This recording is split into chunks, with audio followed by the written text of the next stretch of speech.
In this video, I'm going to show you how to create and manage invoices. There are various ways to create invoices within the software. Firstly, from the front dashboard, you'll see at the top of the screen, you have the option to create invoice. If you click on here, you'll be able to generate an invoice directly from this dashboard. Alternatively, we can go to the invoices module on the left-hand side of the screen. And once you're in the invoicing module, you'll see an option at the top of the page to create a new invoice.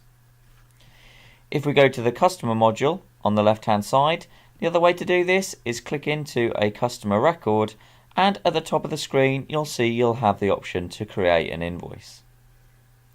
If I just hit create invoice, this will take us through to the invoicing screen.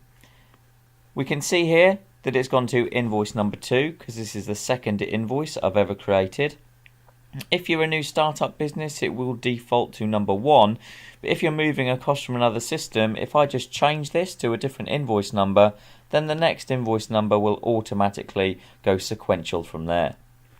We can see because I created the invoice from the customer module, it has brought through that customer for me, and it's brought through their address details as well. I can just open up that drop down list and we can see a full list of our customers, and I can select a different one if I wanted to. If this was a new customer, I could just hit the plus sign and just quickly create a new customer record from here. We've got the option to put in a reference as well. At the top of the screen we can see the issue date and the due date, so that's brought through from the payment terms that you've set up against the customer record. I believe mine defaults to 28 days and you can see that's come through on here. You can change the date if needed. We can choose our default currency as well from this screen, and all we then need to do is just add some line items to the invoice. So I've got general work in here and I've also got some services that I provide. So I'm just going to say this is a bathroom fitting, and you can see you can set up the sales codes within the system to pre-fill this information. If you do a lot of similar pricing work, it just means you haven't got to type over everything all the time. If a lot of your work is bespoke, you can just go and type in anything you want in here. And again, you can just free type whatever you want in here, and then you can just overwrite the amount to whatever you wish.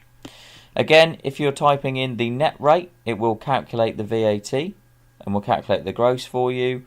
Alternatively, you can just type in the gross amount and it will calculate the VAT and automatically calculate the net value on there for you.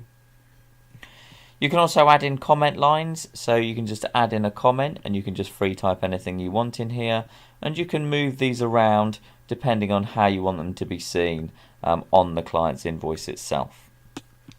Once you've done that, all you need to do is hit save once you're happy with the information on the invoice, and that is now saved, and we can see the status of that invoice is unpaid. If we now go through to the invoices screen on the left hand side, we can now see that invoice number 2 with the reference number we put in, the date, the due date, how much, and the status of that is unpaid. We'll also be able to see that from the customer record. So if we click into the customer record and go to BTs, go to invoices and stats, and we can now see that invoice number 2 is listed in here. I can drill into the invoice directly from the customer screen as well, so that's just going to open up our invoice again. Various options on here. You will see we have the option to edit. So if I want to make any changes to that invoice, I can just hit the edit button and then we can go and change that. So we're just going to change that to 2 days worth of work. So again, I can just free type anything into here and we can see the value has changed, and then hit save at the top of the screen, and that's now been saved in the system. We've got the option to copy. So again, if you've got repeat invoices that you do for a lot of clients and it's very similar, you can just hit the copy button and then we can copy that to a new invoice. And then we can see I can go in and change the reference in there. So I'm just going to change that to 3. It's brought in invoice number 3, and I'm just going to change the customer who that's for, and then hit save. And now it's copied all of that information and it's created a new invoice for me. If we scroll down, we've got the option to print. So I can just print that invoice out as a PDF, or we can email it. If we open up the email editor, it will see it brings through their email address and it just attaches that invoice as a simple PDF document.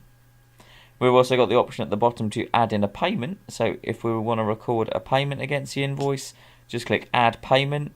We can choose the payment date, the payment amount, which can be overwritten if it was a part payment or customer deposit, which bank account the payment went into, and how the client paid us.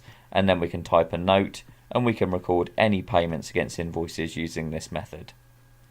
If you've added payments, you do have the option to do refunds. So we've got a refund button where we can refund, create credit notes, or write off as bad debt when needed. And also we do have the option to take card payments within the software as well. So if you've set this system up, then if I click on card payment, I can just type in the debit or credit card details for this client, whether it be over the phone or if they're in front of me, and then just take a payment, and that will go and authorize a debit or credit card payment against the invoice itself. If we go to the invoices screen on the left hand side now, we can see those two invoices we've created and one we created earlier, and the status of those is all unpaid. If we clicked into an invoice quickly and just scroll down to add a payment, I'm just going to add this payment in. I'm just going to save that.